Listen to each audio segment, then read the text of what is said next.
Ediane, nós aqui agradecemos e agradecemos especialmente ceder parcela significativa do seu tempo para privilegiar o debate, que é uma característica da DS Campinas Jundiaí, é uma característica também das demais DS que aqui organizam em colaboração com a DS Campinas Jundiaí este evento. Aberto o debate. Pergunta à coordenação se nós não podemos franquear o microfone ou se é necessário isso para que os participantes diretamente façam as perguntas a ambos os palestrantes. O microfone está aberto já, para que eles, ou se sentirem mais confortáveis de falar do local, sintam-se à vontade, não há uma regra pré-estabelecida. Paulo Matsushita já está. Só para complementar, não só perguntas, mas considerações também, ok? Peraí que estão pipocando já inscrições, estão Matsushita, Walter Miranda, João Abreu, cuidado.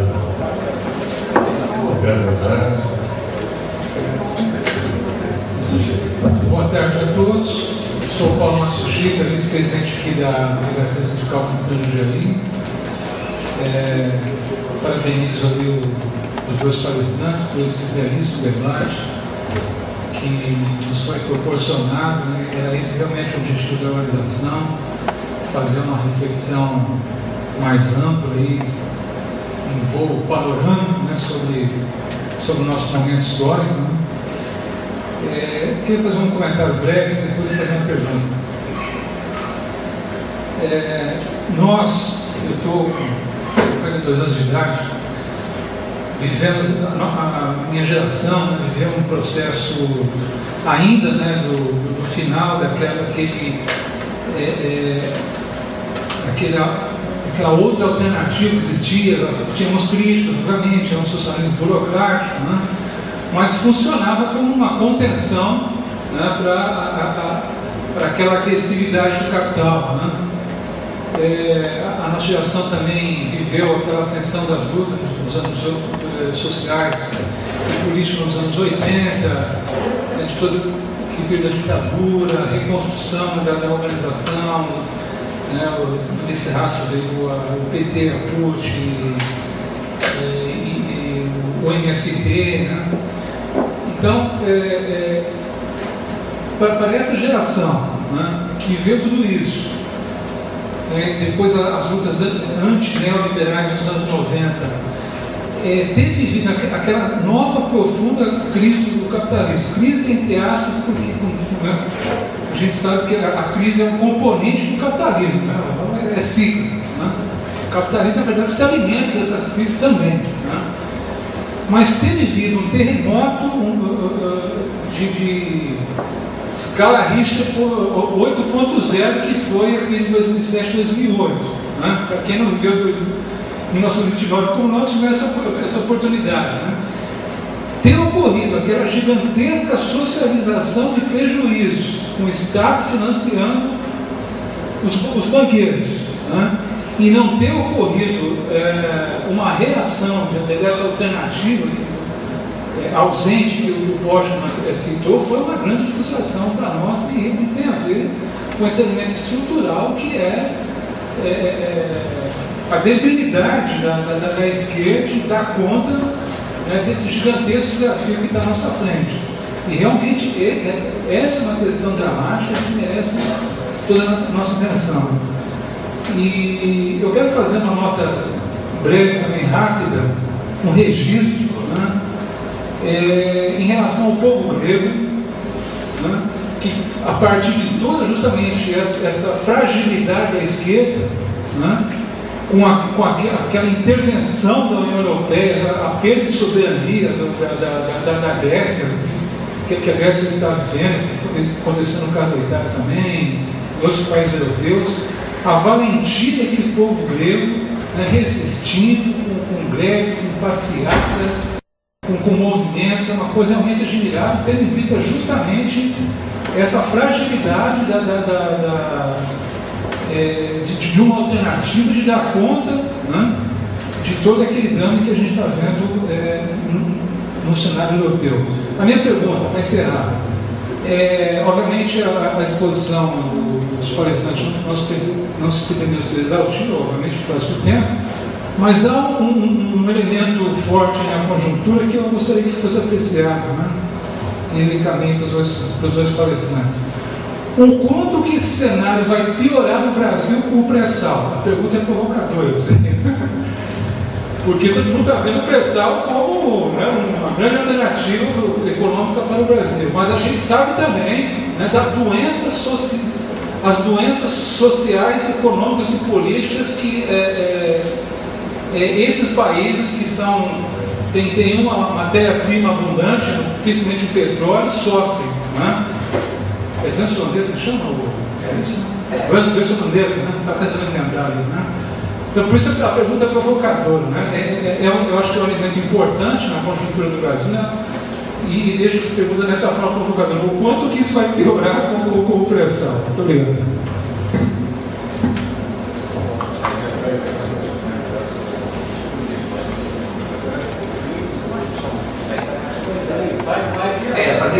A proposta é a gente fazer um conjunto de questionamentos e observações e depois faz uma resposta ou consideração síntese. Vamos terminar. Só falando aqui, né?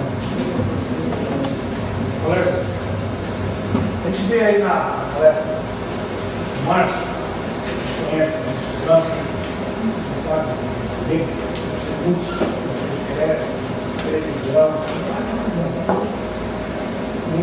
por muitos anos eu tenho a oportunidade de estar aqui com você, eu vi todo esse balanço que você fez terminar para você e continua ainda com Walter, deixa eu só te interromper e pedir para você falar o microfone, porque para a gravação, né, só para sair da gravação se tiver no microfone. Assim. A gente registrar tudo que você disser será usado contra você. Espero que a gente da corredoria da ADC. Isso daí eu tô longe. Grava e manda para mim. É o seguinte, ó. Então, como está dizendo, a gente conhece há muitos anos, né? Mesmo quando ainda estava no PT, né? São os tempos aqui, 92, isso aí. Quer dizer, então a gente já conhece, né? E é muito tempo que eu não ouvia, né? Assim, pessoalmente, via na televisão, leio muito que se escreve e tudo bem. Mas você deixa umas coisas assim que não dá tempo mesmo, porque o tempo é curto. Você falou aí, daria precisaria uma semana aí para estar debatendo e discutindo, porque você fez um balanço profundo desde a conjuntura internacional, nacional e nem embora.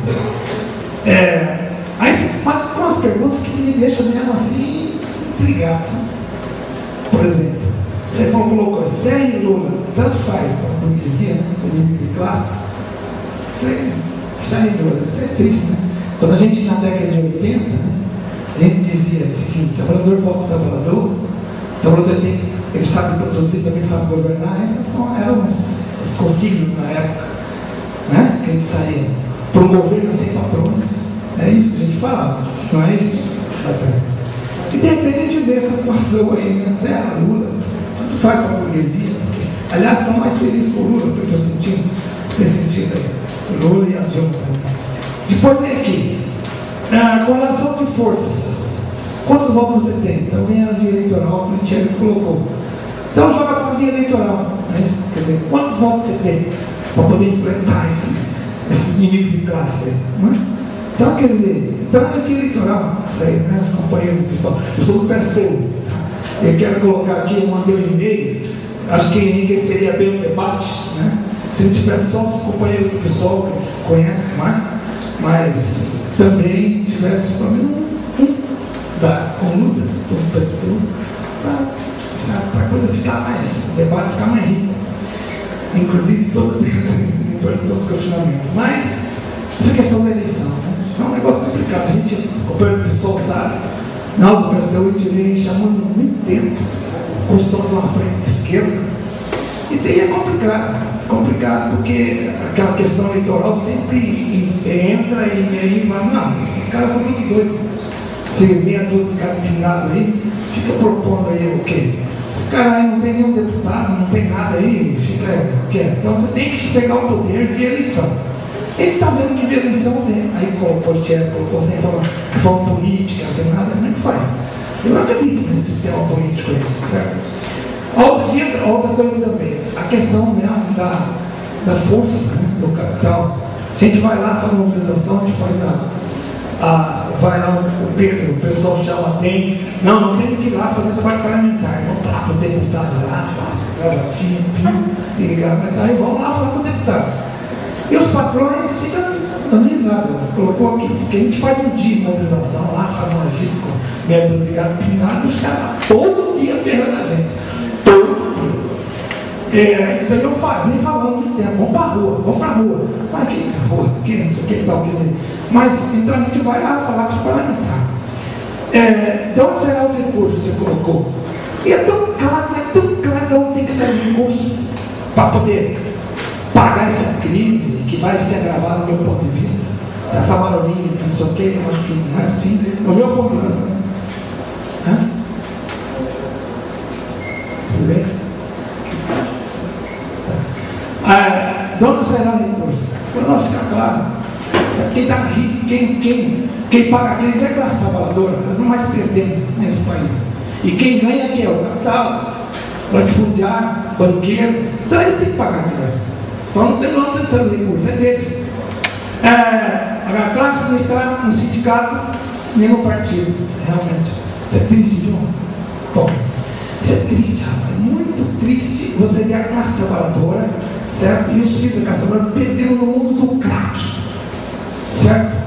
O traficante adotando a classe trabalhadora que ganha um salário mínimo, passa fome e cai no crack, que ali dá dinheiro, 100 pau por dia, só para ser um aviãozinho. 30% da classe trabalhadora não acredita em política. Não, da população não acredita em política. Mas como que vai acreditar em política? Em partido político? Certo? Depois de tudo isso aí? Então, o que está acontecendo nesse país é que não tem esperança.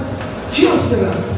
Você sabe, Paulo, eu sei que você está no PT ainda, mas a esperança era os partidos trabalhadores, que a gente lá atrás levou borrachada de polícia na porta do fábrica, se ferrou mesmo, mas é fácil, é chique ser militante do PT, mas lá atrás não foi mal não, sabe? E a gente vê essa coisa louca aí. Estou acabando já aqui. Como nós vamos politizar essa massa? Como nós vamos politizar essa massa? É com a eleição? Vamos fazer aliança. Certo? PT, não sei quem, certo? Para garantir? Não, porque agora aí vem. Volta. Estou licença. Agora vou sentar, só um instante. Estou licença. Pergunta dos colegas inscritos. Sim. Está tudo cumprido. Então, aí eu deixo as três perguntas que eu não vim falar. A questão da dívida pública. Né? Que a gente viu aí que a dívida interna disparou aí. E o absurdo que vai do PIB, do orçamento, para pagar banqueiro e dívida pública. A corrupção, certo? Que é esse câncer que está acabando com esse país aqui. E aí vem a questão seguinte, a governabilidade com os inimigos de classe. Certo? Você acha que a gente vai chegar em algum lugar, acabar com a corrupção, com a dívida pública, distribuir recursos, mudar esse país governando com o inimigo de classe? João Abreu.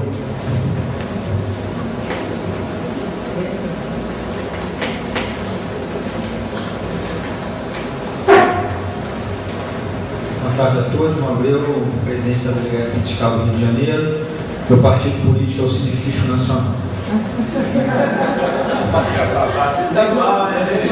Partido da Guarda. É um dos melhores que está por aí. Retomando a denominação do seminário, a crise econômica e fiscal no centro do capitalismo e as perspectivas do Brasil.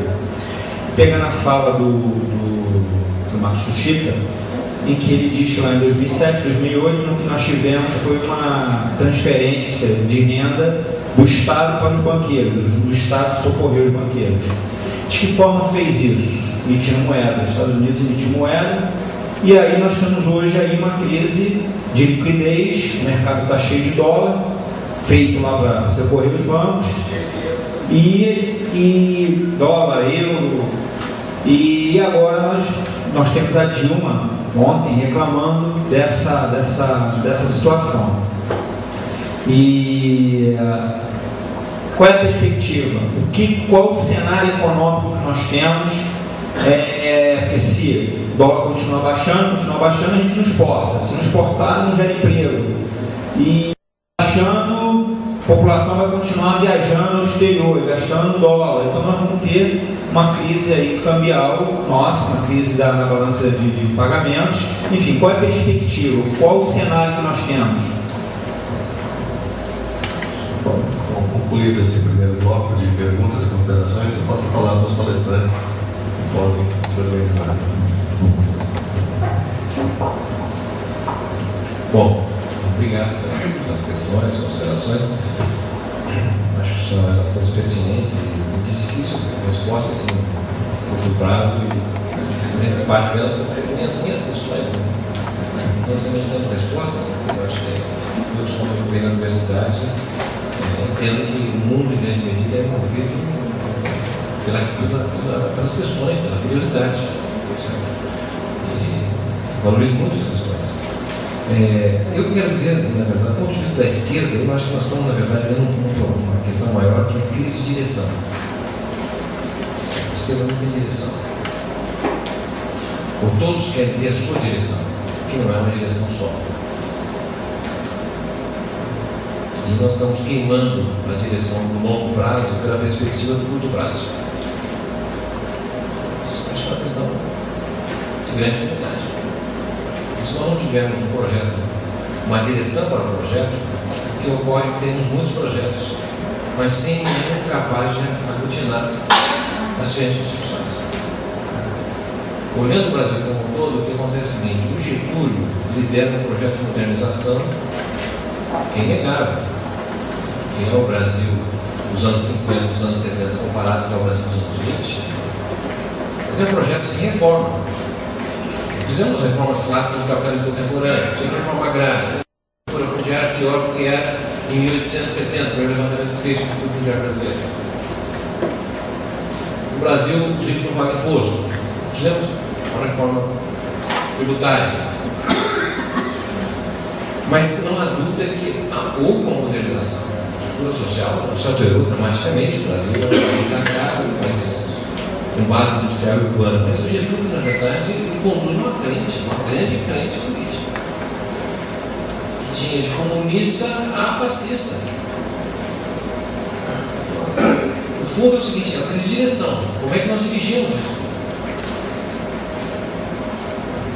Eu estou convencido, né, que nós temos agora, este ano, mais tardar até o ano que vem, tomar decisões que sejam decisões que cortam. Eu não acho que o Serra seja igual ao Lula, certo? Porque para a burguesia não teve grande diferença, porque continuou ganhando muito. Mas eu acho que agora a Dilma terá que ser diferente. Certo? Porque o projeto do Lula foi muito eficaz do ponto de vista da construção de uma maioria, tá certo? Mudou o centro do país, político, etc. Nós vivemos um novo regionalismo brasileiro, tem regiões que estão crescendo muito mais do que São Paulo. Uma mudança no Brasil, a população está melhor, gente. Talvez não esteja como a gente gostaria, mas é inegável isso. Certo? Mas essa melhora, nós podemos ver, não tem condições de sustentar no longo prazo, porque pressupõe a verdade de tomar decisões.